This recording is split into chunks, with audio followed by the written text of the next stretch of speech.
हनुमान जी की कहा आप ही से होगा। हनुमान जी चल दिए, वहां गए, सीता को पता लगाने के साथ साथ लंका को जला दिए। जैसे लंका को जला दिए तो रामादल में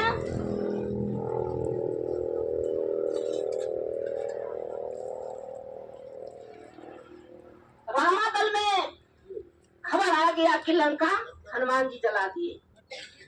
इतने में जैसे यहाँ भगवान श्री राम कहते हैं कि हनुमान जी को एक कार्य से भेजे थे, लेकिन लंका जलाने के लिए नहीं कहे थे, लंका जला दिया।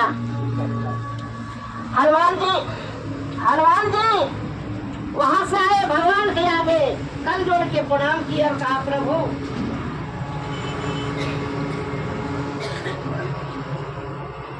कहा कि हम एक काम से भेजे थे, लेकिन आप तो लंका जला दिए। कहा भगवान हम लंका नहीं जलाए, लंका जलाया 5 आदमी मिलके,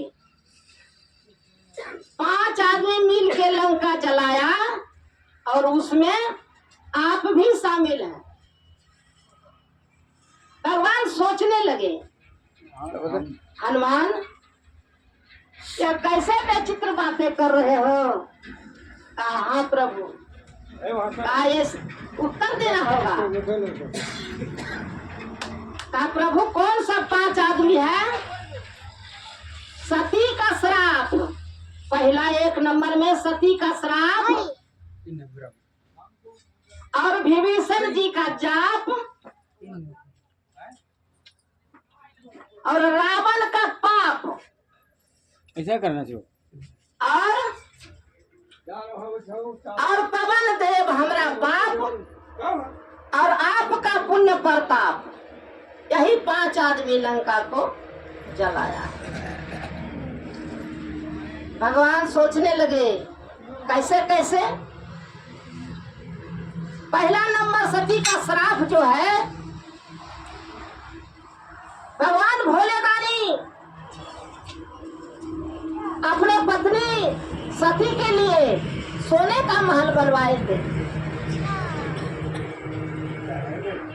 और रावण का पिता विश्वकर्मा मुनि पूजा कराने की उपलक्ष्य में दान में मांग लिए। दान में मांग लिए शंकर भगवान से।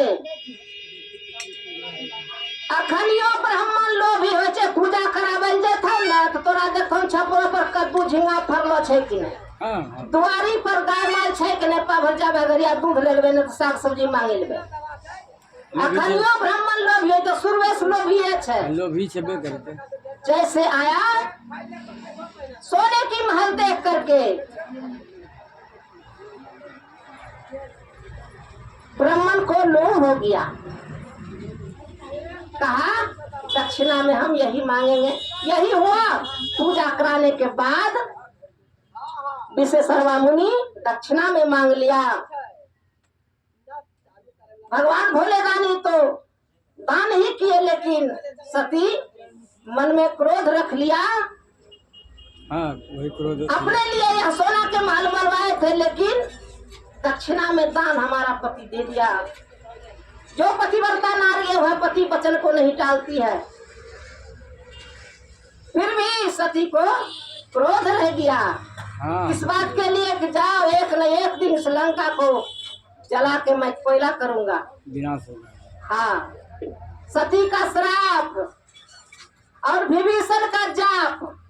विभीषण रावण का भाई, क्योंकि वह भगवान का भक्त था, इसीलिए वह रावण नहीं चाहता था कि हमारा दुश्मन की